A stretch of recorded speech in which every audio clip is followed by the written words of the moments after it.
Welcome everybody to our triple T's Tuesday tips and tricks right here. Social media strategist coming here, bringing some awesome content to you today.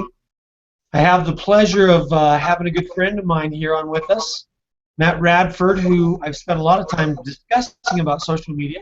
I know many of you over the last few weeks we've talked a lot with the network marketing people who build businesses in social space. Last week we had Art McCracken, who was a consultant in the network marketing space. And this week I've got a special guest, someone who actually has spent some time in the traditional business space, teaching companies a strategy or strategies of how to really properly utilize social media to become successful in their concept. So without further ado, I'm going to introduce to you my friend Matt Radford. Matt, you're out of Bixby, Oklahoma, right? Correct. I live in Bixby now. I've been here for 3 years. That's nice. Grew up in Southeast Idaho. Southeast Idaho. So you come from my stomping ground, so back here in Idaho. Yep. So let's just go ahead and dive right in. You know, one of the main reasons, one of the main things that I like to do when it comes to these webinars is just basically have an open dialogue about what we're seeing in the marketplace and social media, how it's utilized in your perspective, or how it should be utilized in the traditional business world, and what are some of those nuggets that those people in the home-based business space can use from this. So my first question to you is this.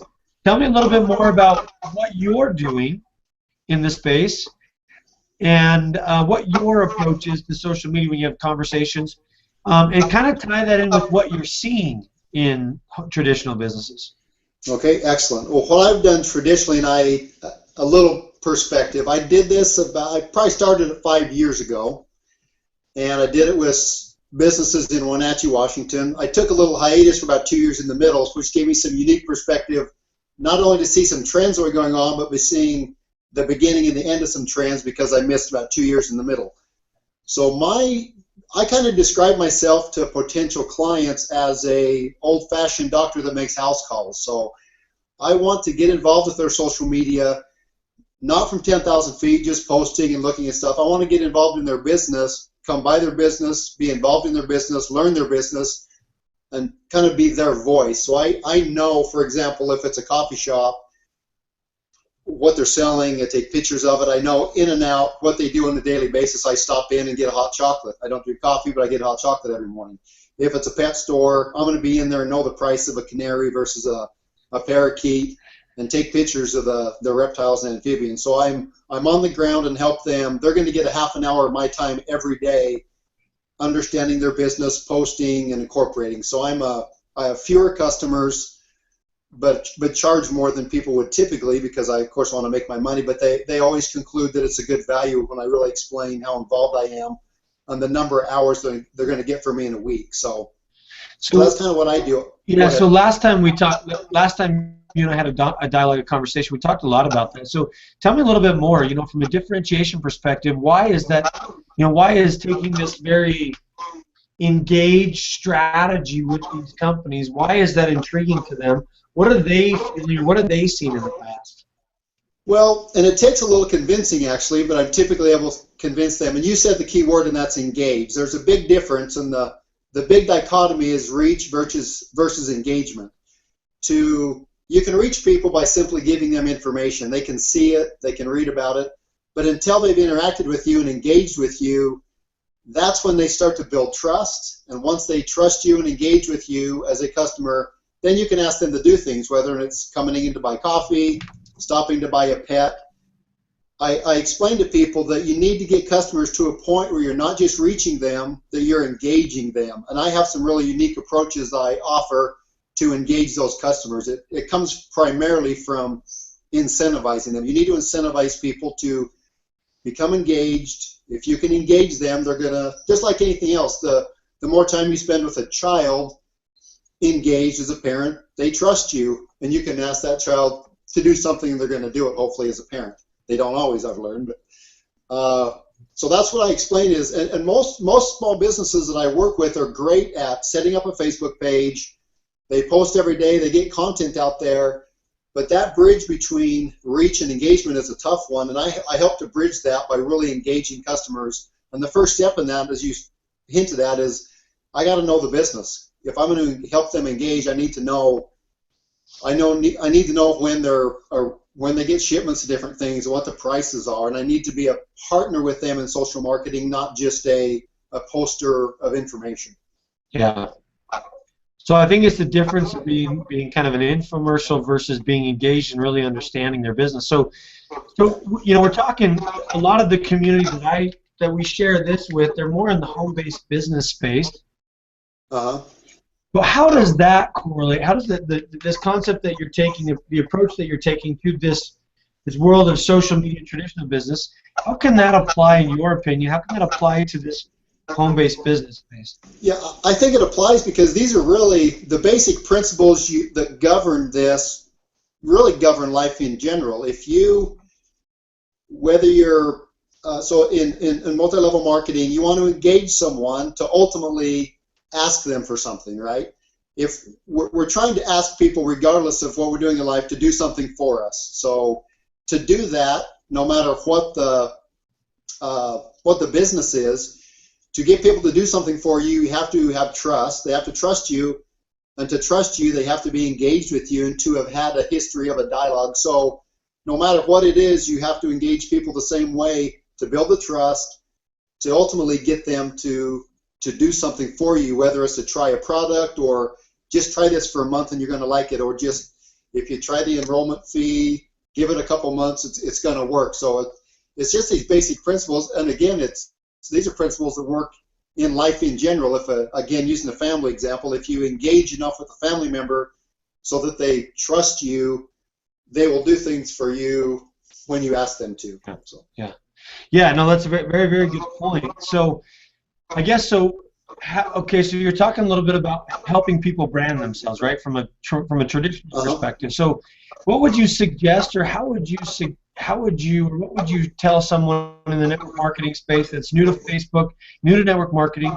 What would be like the 2 or 3 tips you could give them that they could utilize to really build their brand in social media? I think branding is, you want people to be familiar with your brand. So branding yourself is useful if people have become familiar with it. So again, it gets back to some rudimentary concepts. You have to do things daily. So anything of any value, I think we're defined as individuals by those things we do daily. Things we do every day define us. So your brand is those things you do every day. I think that's the first caveat. Just whatever it is. And everyone has their shtick, the way they do things. Some are type A, some are type Bs, but whatever you do it every day, and that will get your brand out there. And let your brand be even if your brand is just your personality, the way you do something, it will get there and be familiar if it's done every day. That's the first thing that comes to mind. So consistency, doing something consistently every day. So you said doing it. What is that it factor? How can we explain that to people in this community? What does it mean to do it? It means, again, the key word I think is engagement. Again, these are concepts I go back to a lot, but it is engaging people every day and being consistent with those people, and the basic core things: under promising, over delivering. So those things that we need to do with people that we learned in kindergarten, I guess, but to do them daily becomes your brand, I guess. Yeah, no, that's great. So what activities, in your opinion, are most effective, since you've been in social space and utilized it really for the last 5 or 6 years? What, in your opinion, have you seen yields the best results? Is it Facebook posting? Is it individual messaging? Is it group posting? What does that look like, in your opinion? I think recently, and this is one of the trends I've seen, there's so much increase in mobility. So the days are past where people are on Facebook at home on their computer, then they go out and do other things. Now they're on Facebook as they go to do other things, and they're on Facebook in the store. So I think the most effective thing is understanding that mobility and getting people engaged kind of real time. And again, I work through local small businesses, so I really encourage them to consider the customers that come in the store, even engage them in the store on the social media, get them to check in, get them to get on Facebook right then and check in and go to the back of the store, to put their name in for a price. So they're engaged the entire time. They're even in the store, capturing that mobility, I guess. Yeah, that's great. That's great. Okay, so so you talked a little bit before about incentives or ways to really start that engagement process. If I'm a home-based business owner, what might be some suggestions that you could give me to create incentives for those people in my circles of influence in order to gain more engagement? Yeah, you know what I do a lot is, and it doesn't have to be related to even what you're trying to promote. I have friends again I don't drink coffee myself, but when I was in Wenatchee, a friend was in the coffee business, so I would get little $10 coffee cards from her and put them on a photography page. Unrelated, but people bought into it, and it becomes a cross promotion. So if you can go out and find anything, find someone that you know that has a store that would give a little $10 gift card for some co-promotion on Facebook. People will do a lot at the chance of winning a $10 t-shirt or a cup of coffee. So really, it doesn't even need to be specific to what you're giving away, but just something to incentivize them. And then those giveaways too, in my opinion, become cross promotion. So again, I would pull in a coffee shop to give away things. I'd pull in a t-shirt shop that would donate some free t-shirts to me, as long as I'm giving them a shout out on Facebook. So incentives are little giveaways. Another incentive, however, and this more psychological, people are incentivized if they get feedback and if they get some validation. So anytime someone posts or comments or likes, anytime we validate that, good job, great post, whatever, any validation we can give people in social media is a type of incentive for them to feel good about themselves, Well, and great point, because there was a book that I read by Jason Dorsey. It's called Why Size Your Business, and it was talking about how this new generation, this Gen Y group, is really incentivized by recognition. And so I think you're right on. I think you're spot on. Exactly. So, and I know we've had Amber Voigt here on our on this Tuesday Tips and Tricks before, and what she does very, very well is you'll see on her page, she's always giving shout-outs to her people. She's always sending out something cool to her team, for the success they're having, and it's creating a lot of momentum behind really what they're trying to do and how they're trying to do it. Yeah, so, that's great. An example I'll give you with this pet store. One of the incentives I'm going to suggest to them is kind of a pet of the month or something. So have children come in with their pets, and a great way to, again, make them feel good about pet care. They get a shout out on Facebook, and again, it incentivizes them. There's no monetary benefit, but they feel good about themselves, taking good care of their pet that they purchased at the pet store, that type of thing, just giving them a shout out.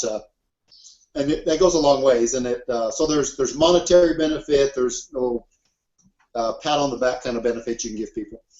So let me ask you this. Difference. Yeah, let me ask you this question. Tying directly in with that, like what, we've talked incentives, we talked about the strategy, like what in your mind, how have you seen this world of sales? I know you've been in the world of sales for a long time. How do you see this social media world affecting the direct sales market specifically? What are your thoughts? My thoughts are, here's my initial thought. I thought about this today. Social media has created the ability to interact and communicate really fast and get feedback really fast. The way it's affected me mostly is there's not as much leeway, and I think it's unfortunate in some ways, but we don't have enough flexibility now in communication with people and getting back to people, so to speak. So, and I think in a personal setting, sometimes that's kind of dangerous. We want to have time to sit back and relax and have normal communication.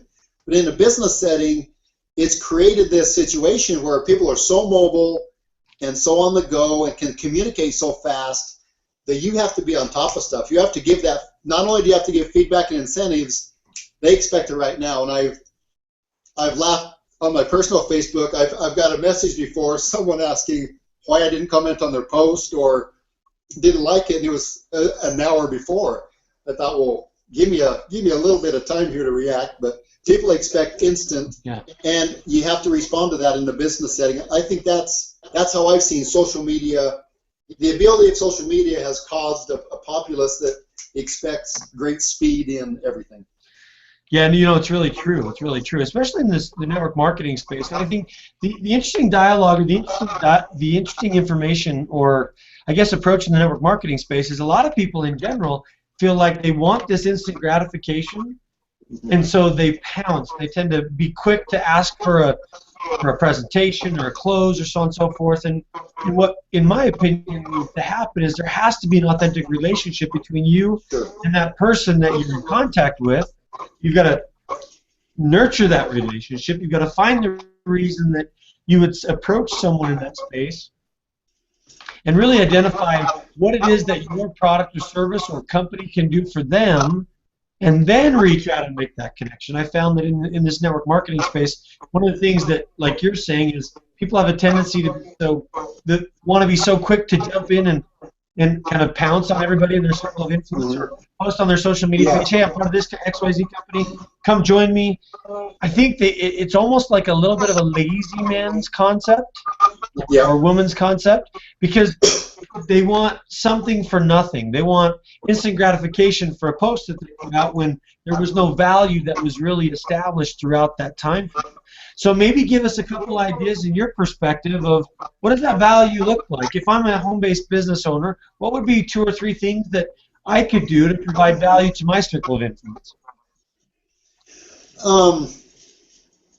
Boy, to me, again, this from my perspective, and I had this happen a little bit today. To me, value is how much you get per investment, right? You invest money and how much you get per. So it's a ratio of what you get versus what you have invested. So that's how I see value. So you have to be giving people as much as you have to give them back as much as they gave to you. There has to be reciprocation, because that's what value is. So we should always be, this probably isn't a specific example, this is more conceptual, but in every situation, give people what they're giving to you, whether it's communication or whatever. We have to give back as much as we're giving and provide them value. And what that means to people is, we should consider what commodities have value then. Their time and money. Value people's time they give you. If there's something of monetary value, make sure that's worth it for them. So whatever commodity they're giving, you're giving it back enough to provide value for them. Yeah. No, that's great. That's great. And I think I think we almost live in a world where you need to give twice the amount of value that you're getting back. You do. I mean, it's almost over exaggerating the amount of value that you need to give out, and a lot of that's just developing your social strategy and really how you put that value-based proposition together, and understanding your community enough to know, okay, if I'm really trying to connect on this platform, what does that look like for them? What's my market look like? Who's my target? And then identify and post and put value out there based on those people that are most engaged with you and your community. Yeah, it's a tricky balance. It's a tricky balance for sure. It is, and you touched on the balance too. That's huge. The balance between reacting quickly and being spontaneous and trying to get things done quick, between interacting with people and building relationships of trust, which can only come through slowing down and understanding people and taking time. So social media has forced us to understand that dichotomy, and you got to slow down and get a handle on it, because you have to have some of both. You have to react quickly and be good at that, but you can't overlook relationships with people, because people sense that. And if you're not genuine, any good salesman can sell something once, but if you want to sell it multiple times, you have to be good at relationships with people, and you have to find that balance. You have to care about people. You really do. And that's the trick in social space, is most people feel like, well, I'm part of a company, I have all these people that I care about, let me just go throw that on Facebook and maybe they'll come and join me, when the reality is you've lost all your leverage, right? You've lost that leverage to really reach out and make those authentic connections and really develop a strategy that can be long-term beneficial. Yeah. And like you said, the hardest part about this network marketing space is you've got to do that yourself. You got to figure out who it is and what it is and how it is, because you can't pay somebody to do that. Maybe you don't have the funds to do it, but not only that, but they just don't know you. They don't know your business. They don't know your business model. They don't really know what the best things can be for them. You got to scale that back and help them really see that, okay, if you're going to do this, here's the strategy, here's what we can do, and here's how we're going to do it. So, yeah. Yeah. So okay. So we're about 2:20. Let me ask you a couple more quick questions here. I know you're close on time, and our community loves to keep it short as well a little bit. So let me ask you a couple more questions. So first and foremost, in your perspective, where do you see social media in the next 5 years? Oh boy, I see it moving. I see it moving along a spectrum from words to images and more video, and I've already seen that. So I think we're going to move to, a picture is worth 1,000 words, and a video of something is worth 1,000 pictures. I think I see that trend happening where we can quickly now with technology see things happening instead of reading about them or just seeing pictures. I see that trend. So, for example, when I'm talking to a new client tomorrow, I plan on doing a lot of videos of with the pet store. It's not going to be just pictures. We're going to move to videos, and I see that happening. That's just a spectrum of. It's more engaging, and you can create a lot more emotion through a video than you can a picture, and more in a picture than you can words. So in 5 years, I see a lot more of that interactive type thing, and I predict too almost I'm kind of romantic at times. I see kind of a renaissance where people realize we've got to slow down, maybe do less trying to get out there and more people stuff. I hope. I'm kind of hopeful that we'll see that because some of this is not sustainable. So much communication that we lose our human interaction is not sustainable. We need to get back some time to our roots, and I really think that'll happen within 5 years, where people start slowing down a little bit and reforming human relationships in sales contexts, and not rely so much on just fast, furious communication. So maybe that's me being overly hopeful. Well, and I think it is trending that way. I think that's why a platform like this, Google Plus, is going to play a big part in that. Because it will. Look at this interaction that you and I can have. You're in Bixby, Oklahoma. I'm in Idaho Falls, Idaho. And we can still have that same interaction, that same great dialogue. You and I, we've done some business together, and a lot of the times with Facebook, it's a FaceTime type concept, so we can speak person to person. And I think the more that the network marketing space transitions towards virtual, this is going to become the visual-based, the in-person type presentations are going to become more and more prevalent.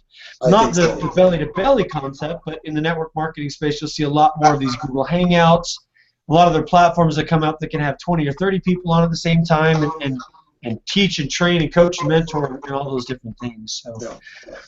No, I follow you. I'm 100% on board with what you're talking about, where you're going. So my next question is my last question for you, and it's simply this: what's next for you, Matt? What's next for you in your business? Really, I think it's empowering people. I'm going to move more from managing their social media for them to setting up some big training sessions locally. I want to train people, empower people to do it themselves, and I like that. I want to stand before a group of 20 business owners. I joined the Chamber of Commerce. I just want to teach business owners versus do it for them, and I think that's going to be more rewarding for me. So, yeah. Well, that's great. Listen, we're so happy that you're able to be here and join us today. For those of you that are on with us, or that pay close attention to this, or ever jump on and listen to it, feel free to reach out to Matt Radford, and connect with him on Facebook. Leave some comments below as to whether or not there was some value. I love spending time with people who understand the social media space like I do, and so excited that you guys were on with this as well. So thanks again, guys. We'll be back next Tuesday again.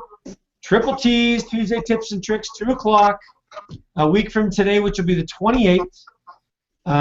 So come join us, and we'll keep you posted on the guests that'll be up next week. So Matt, thanks again, buddy. Thank you very much.